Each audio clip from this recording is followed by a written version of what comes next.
Welcome to an episode of Marketing for Your Boring Business, helping your message get seen in a cluttered newsfeed. Today, we're going over landing pages 101 for badass beginners. We're talking with the landing page badass herself, Theresa. She's an online business expert from Boston with skills that are just, she makes me look bad. She's a business developer, she's a copywriter, online marketer, graphic designer, and web developer.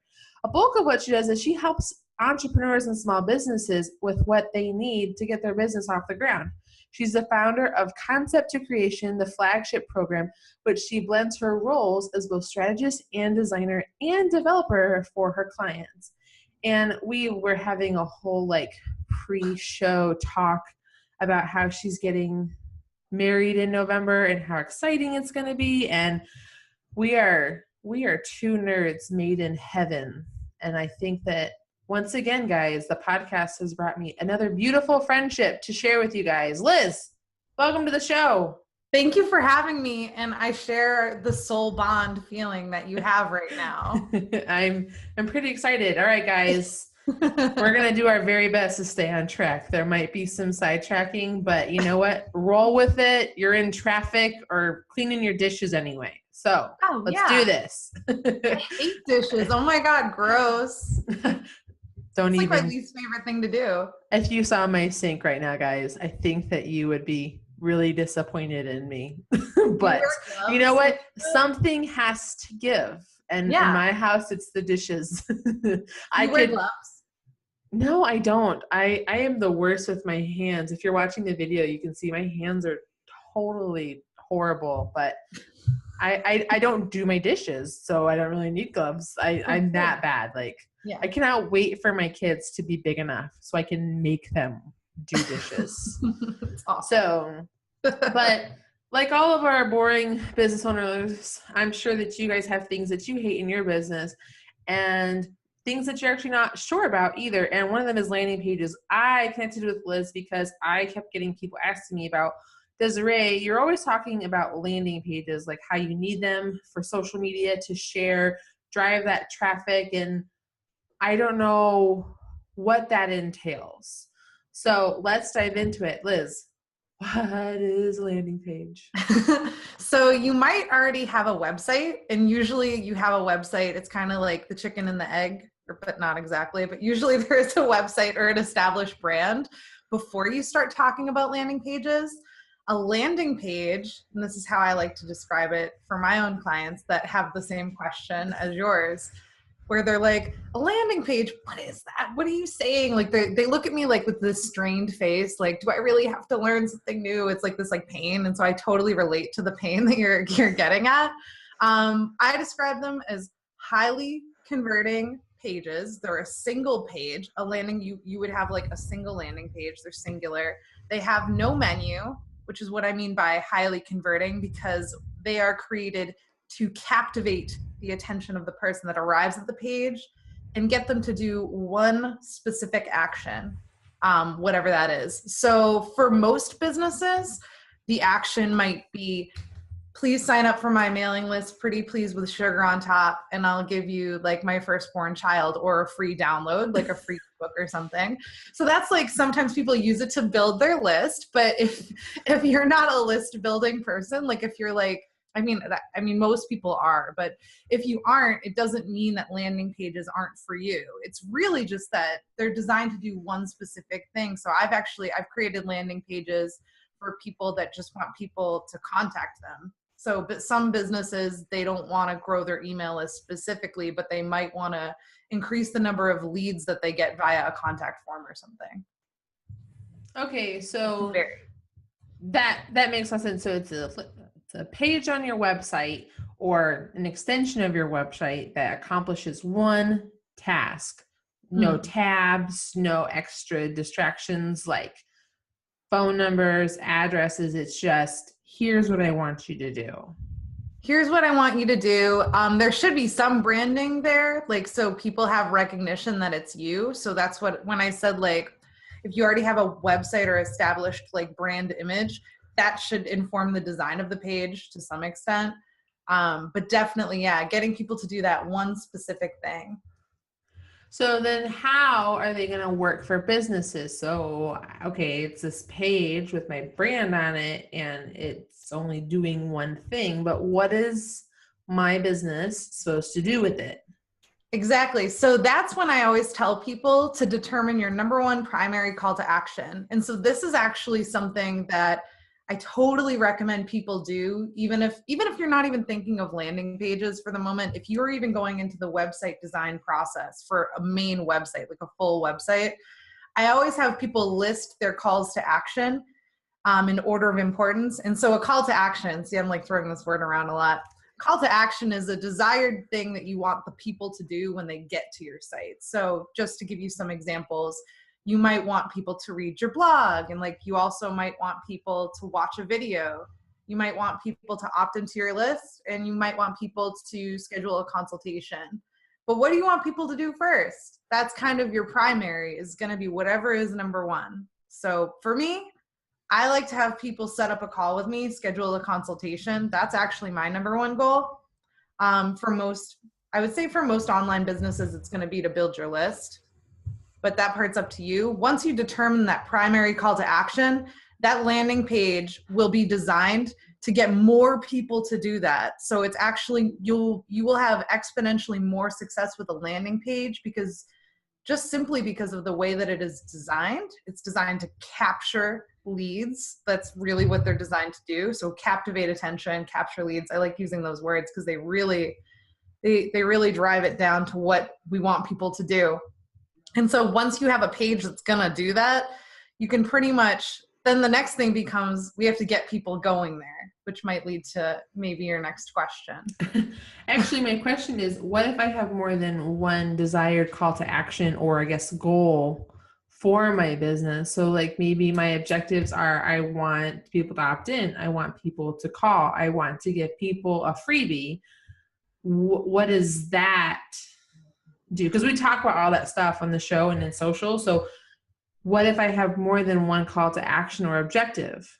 Many landing pages. I'm just kidding. And you ask a complicated question, you're going to get a really simple answer. Yeah. That's exactly what I thought was going to happen. Yeah. I would say then, I mean, especially for your number one and your number two, I think it's a really good idea to have two really strong landing pages for your top two calls to action. I think that's a wicked good idea. I would say start with your number one, so you can make sure that like it's jiving with you. Like don't like just go out and buy 10,000 landing pages wherever you wanted to get it done, or like if you were hiring a designer or a developer to do it, whether it's that or you're like, I'm going to get the lead pages pro subscription and pay $1 million. Like I'm not even sure what it costs, but that's just like, yeah, I would say pick one to start. But yeah, if you do have multiple calls to action for landing pages, it means multiple landing pages. And for a website design, that's a little bit more broadly for a main website, that would mean making sure I actually like to say to people that they just literally, and I use this word intentionally, but they literally appear in that order, usually on the site design. So at the top would be your most important one, followed by the second most important one, and so on. Just as you can imagine, somebody looking at it on their phone going, la, la, la, because it's like what we do, we swipe, So that's kind of the idea. She's swiping with her fingers and her thumbs to. Oh, yeah. I'm Italian. I talk with my hands, so I'm like, meh. I'm not Italian and I talk with my hands, so I don't know. I don't know what that's about. I'm a mom. I'm mom. I do gestures a lot. I don't know if that's like a new thing, but yeah. So I have these landing pages, and I think it's a great tip to start with one, and probably like make sure it's working for you as best you can. Kind of give it like a chance to understand how it works and stuff. So I have a call to action, and I want that to be, let's say, just for our scenario here, I want people to pick up the phone and make an appointment with me, or email me. Like, let's set up some way where I'm having a conversation with this person that's coming to this landing page. Now what, in my completely technologically inept lack of understandingness of this, what do I do? I actually think for that specific call to action, it's even more important to focus on the message that you're using. So like the copywriting, the words on the page. I think that's where that comes into play, because when we think about landing pages, usually we're thinking about opt-ins. So we're usually thinking about newsletters. And I think the copy for getting people to opt into your list is a lot easier, because you can be like, download my free video and your life will change forever. Like, I mean, like it can get pretty simple. But when you're focusing on getting more leads, I think then your messaging needs to be a little bit more personal. And so what I would advise people to do is, well, for copywriting in general, make it as easy as possible. Like, so use easy words. So like I even say schedule a free call with me instead of consultation, because like a consultation sounds like, I don't know, like a marriage. It's like a big deal or something like, and so I try to make it as easy and simplistic as possible. So I always say use simplistic language. Specifically to get more leads, I also think it would be of value to have some testimonials there. So testimonials from people that have like, you know, that know you in a professional way, usually people that are your clients. So clients that really like you. They don't need to be video snippets or anything, but at least pull quotes with like their face being like if like I did a consultation with you, I'd be like, oh, she's the best. Like, let's, you know, how can you not call her? Like, do you know what I mean? You want people like that. And Yeah, why aren't you calling me? Yeah, here we are. You got Yeah. social proof. That's the word that people would use to describe that, social proof. Definitely. Yeah. Okay, so it sounds like our steps: 1, determine our call to action; 2, lock down your message; 3, include a testimonial of some kind, probably with a picture. All right, so I've written all this stuff down. I've got that Word doc going with it. I've gotten some testimonials from my customers, guests, clients, whatever that word is for you. Now what?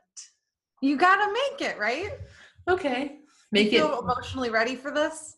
I am a let's do this kind of a person. So let's roll, Liz. Let's roll. Awesome. So once you've kind of settled on your primary call to action, then you have to kind of like say, okay, now I'm ready to make it. So you have your I would say get your copy down. So like you've written the notes and stuff. Make sure your copy is like written down. You have all the words written down, in other words. And then I say this is where you can kind of make pivots. So picture like you have like 3 paths or something, right? You can have one path be like, you know, that you have like, I would say someone that you know, like professionally, like a designer that's like a friend of yours or a developer that knows how to make landing pages. I always err on the side of making a custom landing page, just because in my opinion, I think that you can tell they like they look a little nicer. And I think that it could be more highly converting, because you'd have somebody worrying about making sure that it converts, because you'd have a designer who's like has to look at it and know how to make people want to do something. So let's talk about that. Okay. So yeah, you're talking about making a custom thing. So I would think that most of my boring business owners are pretty like into doing their job, you know. Yeah. They're in people's mouths, they're kicking tires, they're plumbing for people. Yeah, plumbing for people. It's a verb. It's a verb now. I like it a lot. And so you're talking about their web person, the person that they hired to do their website, are making a custom one. So you're talking like they custom code it and stuff, or are you talking about they use like a third party tool to make that landing page for them? I would actually say when I do it for people, so I use WordPress for everything. I'm like, if WordPress were a man, I mean, I might marry it. Like I use WordPress all the time. And so when I go to make landing pages, I use WordPress. And so I also use a page builder. So that way it's really easy for my clients to make changes. And of all the page builders, there's lots of nerd controversy there. But what I like to use is Beaver Builder. 1, because the name is kind of adorable, and 2, because it's actually one of the most lightweight page building things that I've used, page building platforms that I've used for my clients. It doesn't suck up all the energy on your site, and it doesn't usually explode or anything. So it's usually pretty calm and fun to use. And so what it is, it's basically a drag and drop interface. So when I do make it for my clients, they can just click like, you know, an edit icon to edit the text, and just hit update when they're done, when they want to make a change. So that way it does still feel like yours. But that means that like somebody else went through the worry of putting it together in a way that it's going to be mobile responsive, and is going to like look badass and cool. So for those of us that aren't web savvy, what kind of tools do you recommend that could work in a similar way, but not going in the back end? Like I know some people that are just super afraid of the back end of their website because like I hit a button and the whole thing died. So like what are maybe some other tools available besides that Beaver builder within WordPress? Because that's like a whole like WordPress, add an extension, figure out the tool within WordPress. And I know my web developer hates it when I go into the back end to do anything but blog. So what other tools are there that are available? Tough developer. No, I'm just kidding. There's a couple other ones. So yeah, if you don't feel comfortable, like that kind of comfort level with your website, I definitely recommend lead pages over like instead of ClickFunnels. Some people are like, oh, ClickFunnels is so fun. But like, I think that it like, I don't know how it's called ClickFunnels because it's not that fun. But I personally recommend lead pages. I think it's way easier to use. They make like, and like the support is a lot easier to talk to. So for a wide variety of reasons, I would say looking at a platform like lead pages would be bomb. Because like I said, my web developer gets mad when I touch my site. I also use lead pages for my landing pages. I find it easy drag and drop. Like once I've made one that I know works, I can kind of just keep duplicating it. And it's just not, after I have my copy written, I can probably put together a landing page in like 15, 20 minutes. So it's and then go get a coffee. Yeah. Once it's, or do it while I get coffee, do it while I wait for coffee. But, it's one of those things where the tool will help you make it easy. And once you figure out, like, I think the hardest part about any new marketing tool and learning is once you have to sit with it and figure it out. And then and once you're comfortable with it, it'll get easier for you so that when you can we talk about tweaking and testing. While you're tweaking and testing your stuff, it's easy for you to make those adjustments if you are doing it yourself. And I also think it's like embrace the process of it is part of it. So like if anybody has this like perfectionist person inside of them that's always correcting the things that they do and, you know, gets frustrated easily, embrace the process that you're learning something new. And, you know, you're like, you might make a landing page and love it. And then like a week later, you're like, it's not working as well as it could. And then you'll change it again anyway. And like, just kind of embrace the change because, I mean, I don't know, at least I hate the word journey because it's so cheesy, but like my entrepreneurial journey that I'm on or whatever, it's had a lot of, and I'm waving my arms about. So if you're not video-y, you can't see it.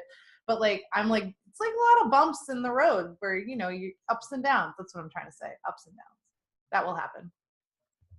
You could always say it's the climb, and then you could like start singing Miley Cyrus songs. I was just going to say, you're so Miley. You're just being Miley. Yeah, gotta be Miley. No, don't do that. We're totally kidding. Anyway, so we're on our steps. So determine our call to action, lock down our messaging, include a testimonial, and then you've got to make it. Whether that's in the back end with the WordPress or your website, or having your web developer put something together for you, or using a tool like Lead Pages. I made it. Woohoo! Now what? So now, well, one thing I want to add in about the page is that I really think it makes a big difference if you change the word on the action button to something that's like an action word. So not just like submit, but like if it was to download a free gift, say download now, or if you're giving away a free video, you could say watch now. So making sure that your call to action button isn't so generic, I think is also important because people like taking action. And so, and it's a more active tense. So like, that's just a small thing that you can do to make your pages more highly converting. If anybody wants to try to do that. But what was the question? Because I wanted to throw that in really quick. I'm sorry. That's a great tip. No, it's always better to have to re-ask questions and not have good tips. And that's a big one. So change the action on your button. Done. So we've made it. I'm guessing we'll include you've made the link live as part of that making it. Then what? I've made a landing page. How do I distribute it to the masses? What's the point of making it? Like I made it for this call to action. How do I built it? How do I make them come? I think that's an awesome question. So I would say the answer is it's a longer answer, because I would say you have a lot of different places to use it. I have a few favorite places to use my landing page links. I like in your social media links. I think that's a really great place to use landing page links, because you're basically just going to get new blood. Usually the people that click those links aren't usually people that are your friends, unless they're being lazy and they don't want to just like type your website. Like they're usually not clicking to your Facebook to go to your site. The people that usually click your links on your social media profiles are new blood. And what do you want to do with new blood? I'm like making it sound like they're animals, but like, what do you want to do with new blood? You want them to basically, give you their information. And so that's why I would say your social profiles is an awesome place to do it. Facebook groups. I have the answer. You want your new blood to be infused into the body that is your business. That's a very delicious answer. I watch a lot of True Blood. It's cool. I was feeling that. I was like a little Vampire Diaries, True Blood feeling right there. It just felt good. Felt Halloween-y. Yeah, I am really sorry. This is such a goofy episode. Like I said, I like it so much. Kindred spirits right here. So, but I hope you guys are still listening, because this is actually fantastic information. I am like vigorously taking notes because I know you look so professional and cool. You're such a good interviewer. You're like really good. Right, guys, right? Just remember that when I'm having a really bad episode. Anyway, but so what are I'm obviously we can talk about distribution like normal pages, like send them in your email list, or you can probably do a Facebook post, Twitter post, LinkedIn post, all of the posting to drive the traffic, obviously posting on a regular basis and seeing how it converts, maybe throwing some ad dollars behind it. Where do you think would be like a unique place that maybe people don't their go-to isn't for sharing their landing pages? I get a lot of traction from Facebook groups and commenting on threads where they say things like, does anyone have, I'm just giving an example. And here's one that I use a lot because I have a podcast, and this isn't where I'm driving traffic to a landing page, but driving traffic to my podcast. But the same would work for people like asking for a certain resource that you might have. But if somebody says something like, does anyone know a good podcast about business or bleh? And then I'm like, oh, like go listen to my podcast on my website. I sound cooler than this, right? But like I sound cool, and then like I send them there, and then they're like, oh, this is so cool. I get like so much traffic from sending links in threads like that. And it's funny because like I'm not really a thread reader, but I think there are a lot of thread readers in the world that would look for things like that. So if you have like a free resource or something that you're giving away with this landing page, like maybe you like, I'm just coming out. Oh yeah. So maybe you're like a health and wellness professional, and you're like, you have a green smoothie that tastes like cake. I don't know. And it's so good, but it's like also like doesn't exist, but yes, I get what you're saying. We're pretending. And then like, so then like you see this lone person on the internet who's like, if only there was a smoothie recipe that tasted like cake. I mean, it doesn't have to be that specific, but obviously that's the point where you can walk in and be like, here I am, and like, do your thing.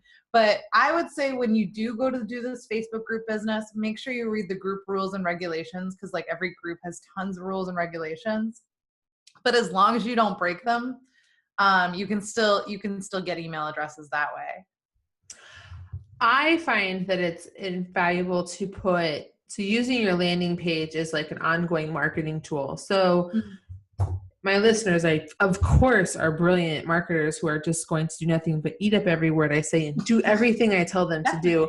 So they all have video, that they're all actively doing video and on YouTube. And if this is something that you actually do in all seriousness, I always find a way in my videos to have a landing page call to action of some way in the video, or at least in that not the comments, in like the description below. Yeah. So like an ongoing one for me, and hopefully it will still be live whenever you're listening to this, is how military families use social media to make buying decisions. So on my Military Marketing Monday videos I do, I include that in there because the whole purpose of it is to educate business owners and marketers about military life so that they can understand the demographic to market to them better. So like that's an ongoing theme and call to action that I use to do it. And what's nice about landing pages is you can keep using them. It's not like I have to make a new one every week. Like, you like don't with get old. Yeah, like with your social media, even if you're just posting 3 really valuable pieces of content a week, that's still 3 pieces of content you have to come up with every week, whether it's photos or a post or a message. Your landing page is something that you can keep recycling once you've got it working for yourself. They don't show age like other things do online. I mean, if it's in like old school HTML, it might have age, but perhaps the Comic Sans isn't working for you in that case. And that bright fuchsia with the blue text or like the highlighted, we could do probably a whole episode of about like that. What not to do, which might actually have to happen. That would be a good episode. It really would, because really would. We get to talk again and we get to talk about all the things that annoy us on the internet. Another thing, because you said video stuff, like using it as a call to action in your videos, I actually use my landing page in my podcast. At the beginning, I actually did like a small promo spot, which is delightful to hear, by the way. It's very good. If I say so myself. I don't know. I recorded it. I did this recently. And I basically recorded a small promo like ad just for my landing page. And I just if you're going to record something like that or record your own promo and insert it into videos or audio things, because my podcast is just all audio, that I think that's also a good idea. Just keeping it as short and simple as possible. That's also really good. My podcast producer is going to love this. He's like, great, Desiree, I've got more work I have to do in your podcast because, he's not busy enough. But that would make a lot of sense. Like use your digital real estate in any way possible. And an intro, like wherever you're marketing your business, you should be having that freebie, that call to action, that landing page that you can keep using. Could be mentioned in your cover photos too for your social profiles. Yeah, like you can use that blue button underneath your cover that's specifically a call to action, whether it's send a message or call now or visit or learn more. You can like make your cover image or cover video and point those arrows down to it to draw attention to it. That's a phenomenal. You can put it in like your links for Instagram, your links for Twitter, you can put it in. There's so many places to put it and keep using it, as long as, like I said, figure it out and then distribute it. Yep. So how many, I want to know, how many landing pages do you advise people to have?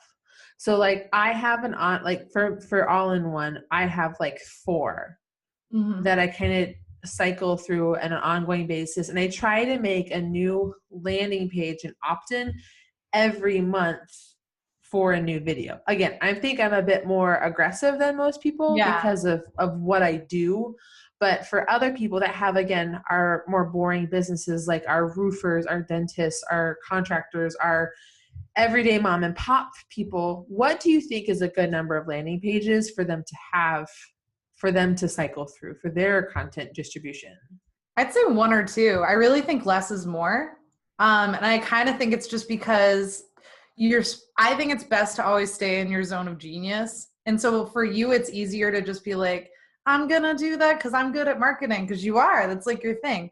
But like for them, like if they're like, I'm a roofer and roofs are my thing, and so I'm going to raise the roof, like, and that's like what they do, right? So like you have to see that, I mean, they're not dreaming about landing pages like you are, right? So I would say if you can do 1 or 2 and make sure you just use the crap out of them, I would say 1 first. And then if you're liking where things are going, you can do 2 and be a little bit more fancy pants. I think that's a good idea. I literally have to mute my mic because I giggle so much. So with our 1 or 2 landing pages, do you think that your first one, like if you're going to have just one landing page, what do you advise that landing page's like objective to be? Should it be a freebie to put them into like a drip campaign? Should it be, call me now? Like, what do you think has the most success for more everyday businesses for that in that wheelhouse? I would still say a free thing. It might not be like an information product kind of freebie. It could be more of like a promotional one. Like, if you fill out this form and opt in, like you could get a free consultation offer that way. I mean, like you could think about doing your free consult offer through an opt-in form in that kind of a business. You could get a free like coupon for like, I just got one from like my auto dealership for free wiper blades if I do something, or I don't know. I didn't fully commit to it, but it was something like you could get like free wiper blades. So you can think about what your free offer could be. And I lean people to free offer just because I think it's still a softer ask than getting people to pick up the phone and call you. And I think for your first page, it's good to start with the free offer because I think you'll see more success and it will get your blood moving in a good direction. It's a great incentive. So like my dealership, I'm on their email. I get coupons every month and I kind of can just keep them in my email. And that way I always have to go get an oil change. I always will get those and I'll always check my coupons and see like what is available. Like, oh, is it like, oh, you get free wiper blades, or the town I was in when I had a car, they did Military Mondays. They also would do like, they would do like they had some cute name for like Women Wednesdays. So they like gave you discounts and offers, and like they would have like girly appetizers or foods like while you waited to get your card. That's fun. Yeah, like they did a really great job. So like freebies can be stuff. If you're a dentist, it could be even just like, when was the last time you got your teeth cleaned? Did you know that your insurance covers 2 a year, no out-of-pocket expense? And an insurance guide for if you were a dentist, you could give away a dental insurance guide. People would like really like that because I got to tell you, I do not. Yeah, I think any insurance person needs to be like, the 10 most important things about insurance explained to a first grader. Like if someone could explain that. Yes. I'm 32 years old and I am still constantly confused by insurance and taxes. So I mean, taxes are so confusing. I'm just saying, that's all I know how to do. For anyone that does taxes or insurance, I think that you might have just gotten 2 new clients if you can explain this to us. And like IRAs and money stuff for entrepreneurs and stuff, like that's information I think everyone needs and doesn't have. This is literally who we're talking to. We're talking to, these are those everyday, quote unquote, boring businesses that are trying to connect with people in a way, because there is just nothing, sorry guys, don't take this wrong way. There's just nothing really exciting about taxes and insurance and getting your teeth cleaned. It's exciting if you can simplify it. That's what people want. It's going to excite me if it's going to make my life better. It's something I know I have, but just feels like this big adult stress. And if you guys know anything about anyone under 40, adulting is the worst thing ever. And so these are things we tend to avoid. So this is going to help get those people in the door. Get those people on your email list. Like the number one thing I've always taken away, and Amy Schmittauer talks about this in her book, The Vlog Boss, which basically is my Bible. And she talks about how you do not own your social media followers. If Facebook just goes away tomorrow, how would you connect with all of the people that follow you for business or like your page or in some group with you? There's no way, but you'll have their email. And email is a great way to get people in. And you guys know that I've talked about this before, that email's not my favorite, but it's still an important form of communication. No matter what anybody says, the 2 things I do every morning in bed is check my Facebook updates and go to my email. So it's an important way to get it. So use these landing pages to capture those leads. And I am going to step in here more than I already have and give you one extra tip that you should make sure that you're doing with all of your landing pages. You need to make sure that you have your Facebook pixel code on your landing page. Now, that is kind of like a next level Facebook advertising thing. And I'm sure at some point we will do a show. And once I do have that, I will put a link to that in the show notes. I will go back whenever the episode happens and add it to this one. Make sure you check it.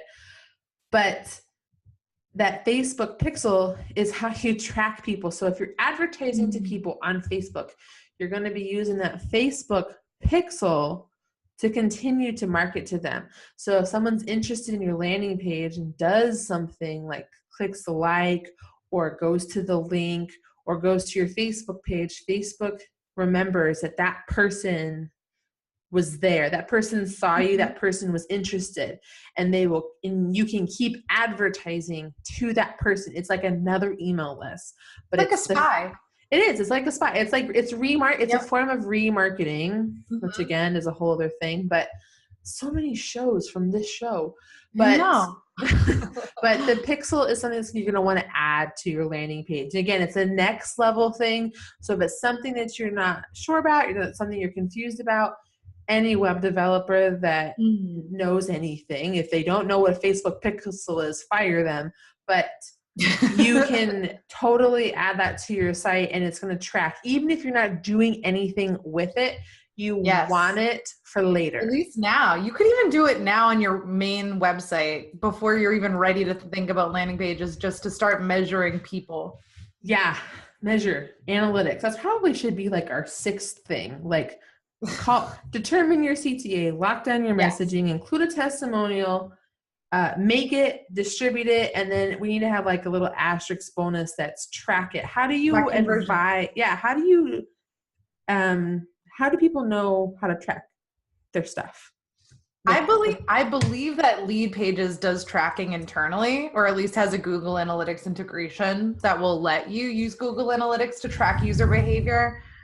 If you are doing it like not through Lead Pages is just like so easy. But like if you were doing it through your website, making sure that whoever is helping you put it together has set up tracking, either using whatever software because there are certain softwares that let you place opt-in forms that measure as part of the software. So some softwares that work with WordPress will measure for you. If you aren't using one of those that does the measuring for you, your web developer will be able to know. I don't know why they wouldn't be able to know it, because you could totally Google it. But just how to set up tracking on your own website, so that way you can see, okay, like how many people like came, and then who went to the party, like what percentage of people actually took the action that you wanted them to take. But that can all be done through Google Analytics and making sure it's integrated with what you're doing. Awesome sauce, guys. All right. Well, Liz, I think that you've given people enough information to like get started. Any closing thoughts, words of wisdom, personal call to action for your own business? Yeah.